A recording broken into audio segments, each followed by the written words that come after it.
Hello everyone, this is Martin from LegalTrek.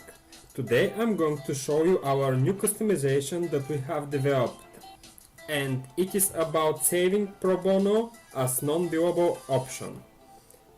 For users that have app customization permission, they need to go on Settings,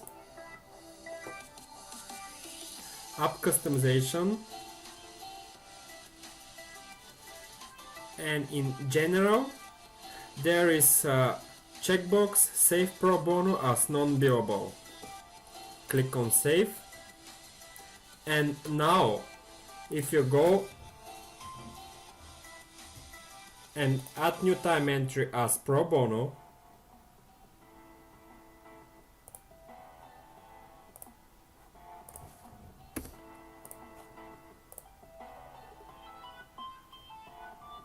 it will be saved